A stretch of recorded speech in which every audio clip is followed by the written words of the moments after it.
আন্তর্জাতিক গণতন্ত্র দিবস পালন উপলক্ষে বাংলাদেশ জাতীয়তাবাদী দলের উদ্যোগে আজকের এই পল্টন বিএনপির কেন্দ্রীয় কার্যালয়ের সামনে এই জনসমাবেশ, সেই জনসমাবেশ আজকে মহাসমাবেশে রূপান্তরিত হয়েছে। ইতিমধ্যে আমরা দেখতে পাচ্ছি পল্টনের রাজপথ বেয়ে ফকিরাপুল, কাকরাইল, পল্টন, পুরোনা পল্টন, গরিব বাংলা এবং আরামবাগের সড়ক উপচে পড়ে এই জনগণ আজকে সাপ্তাচত্বর হয়ে সমস্ত জায়গায় খেয়ে গেছে। বাংলাদেশ জাতীয়তাবাদী দল বাংলাদেশের সবচেয়ে সর্ববৃহৎ রাজনৈতিক সংগঠন।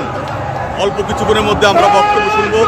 আজকের এই সমাবেশের প্রধান অতিথি এদেশের মানুষের সবচেয়ে প্রিয় নেতা, গণতন্ত্রের জন্য তিনি দীর্ঘদিন লড়াই করেছেন, সংগ্রাম করেছেন, নেতৃত্ব দিয়েছেন।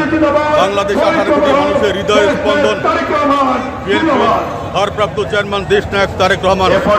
তবে আমরা যে কথা বলতে চাই, আজকে শেখ হাসিনা এই দেশ থেকে ছাত্র জনতার অভ্যুত্থানের মাধ্যমে পালিয়ে গিয়ে ভারতে বসে তিনি বলছেন তিনি পদত্যাগ করেনি, কিন্তু আমরা আজকে সোশ্যাল মিডিয়া সহ সকল পত্রিকা আমরা দেখতে পেয়েছি শেখ হাসিনা যে পদত্যাগ করেছে, সেই পদত্যাগের যে তার পদত্যাগ পত্র, এটি আজকে প্রমাণিত হয় শেখ হাসিনা মিথ্যা কথা বলছেন। আমার মনে হয় শেখ হাসিনা ক্ষমতা হারিয়ে ভারসাম্যহীন হয়ে পড়ছেন। শেখ হাসিনা আজকে দিক খেয়াল নেই। তাই আমরা বলতে চাই, এই স্বৈরাচার বাংলাদেশ থেকে পালিয়ে গেছে, পালিয়ে গিয়ে কিন্তু তিনি রক্ষা পাবেন না। আজকে হাজার হাজার মানুষকে হত্যা করা হয়েছে। ইতিমধ্যে আমরা জানতে পেরেছি, আমরা যে পরিসংখ্যান পেয়েছি, সেই পরিসংখ্যানে বাংলাদেশ জাতীয়তাবাদী দলের এই আন্দোলনের 422 জন নেতা কর্মীকে এই সরকারের শেখ হাসিনার নির্দেশে পুলিশ বাহিনী গুলি করে হত্যা করেছে। আমরা এই সকল হত্যার বিচার চাই। এই সকল হত্যার একে একে শেখ হাসিনার বিরুদ্ধে মামলা হয়েছে। মামলা থেকে আওয়ামী লীগের কোনো ফেসিস্ট, কোনো নেতা কর্মী রক্ষা পাবে না। তাই এদের অবিলম্বে বাংলাদেশে এনে এদের বিচার করতে হবে। আর ভারতের মাটিতে বসে যে বক্তব্য শেখ হাসিনা রাখছেন, আমি মনে করি রাজনৈতিক দিক দিয়ে, কূটনৈতিক দিক দিয়ে এটি কোনোদিন গ্রহণযোগ্য নয়।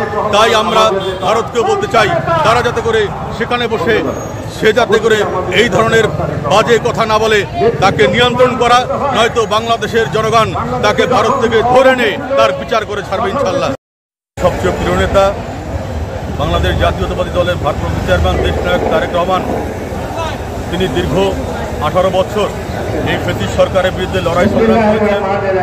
তার নেতৃত্বে এদেশের জনগণ কাঁধে কাঁধ মিলিয়ে বাংলাদেশ জাতীয়তাবাদী দলের নেতাকর্মী সহ ছাত্র জনতা এই সরকারকে পতন ঘটিয়ে বাংলাদেশে আগামী দিনে যাতে করে একটি গণতান্ত্রিক সরকার প্রতিষ্ঠিত হয়, সে লক্ষ্যে কাজ করেছেন। তিনি বলেছেন ভোটের অধিকারের কথা। তাই আমরা বলতে চাই, ভোটের অধিকার রক্ষা করা না পর্যন্ত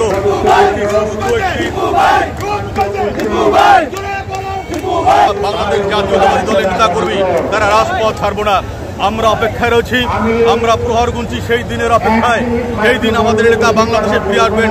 তাই আমরা বলতে চাই, এই সরকারের বিরুদ্ধে, এই আওয়ামী সরকারের বিরুদ্ধে আমরা আন্দোলন সংগ্রাম করে আমাদের অনেক সহযোদ্ধাদের হারিয়েছি। আজকের এই দিনে আমরা সেই সকল সহযোদ্ধাদের আমরা স্মরণ করছি।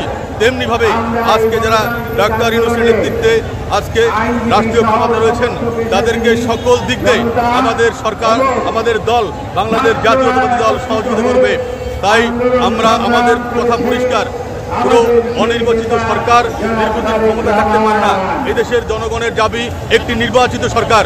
তাই খুব কম সময়ের মধ্যে যে কাজগুলি একান্তই করা দরকার, সেই কাজগুলি করার মধ্যে দিয়ে এই ডাক্তার ইউনূসের নেতৃত্বে অন্তর্বর্তীকালীন সরকার একটি নির্বাচন দেবে।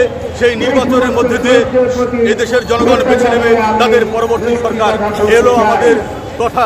এই কথা বলেছেন আমাদের নেতা, বাংলাদেশের সবচেয়ে প্রিয় নেতা, বিএনপির ভারপ্রাপ্ত চেয়ারম্যান দেশনায়ক তারেক রহমান।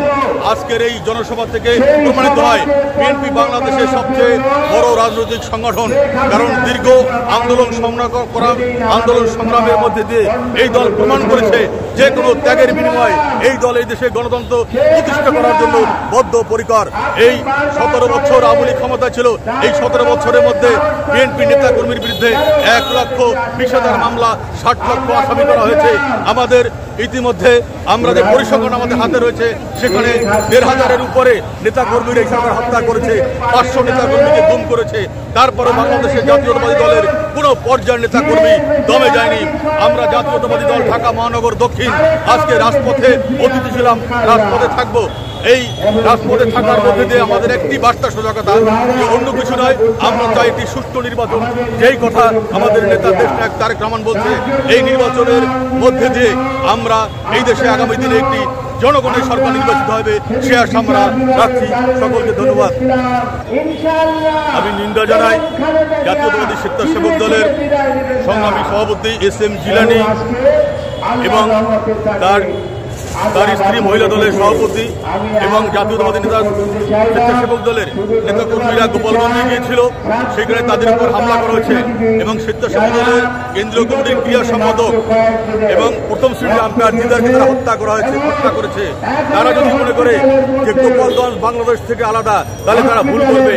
বিএনপি ভদ্র আচরণ করছে, এর অর্থ এই নয় যে এই সকল স্বৈরাচারকে বিএনপি প্রতিষ্ঠা দেওয়ার ক্ষমতা বাংলাদেশের মাটিতে বিএনপি রয়েছে। তাই গোপালগঞ্জ সহ সারা বাংলাদেশে আওয়ামী সন্ত্রাসীরা তারা যদি মনে করে তারা চোরাগুপ্ত হামলা করে, গোপনে ষড়যন্ত্র করে হামলা করে বিএনপিকে তারা রাজপথে রুখতে পারবে, এটি কোনোভাবে সম্ভব নয়। তাই আমরা বলতে চাই যে আওয়ামী লীগের সন্ত্রাসীরা, এই আওয়ামী লীগের লুটেরা, তাদেরকে সমস্ত জবাব দেওয়ার জন্য বাংলাদেশ জাতীয়তাবাদী দলের নেতা কর্মীরা রাজপথে রয়েছে, রাজপথে থাকবে ইনশাআল্লাহ।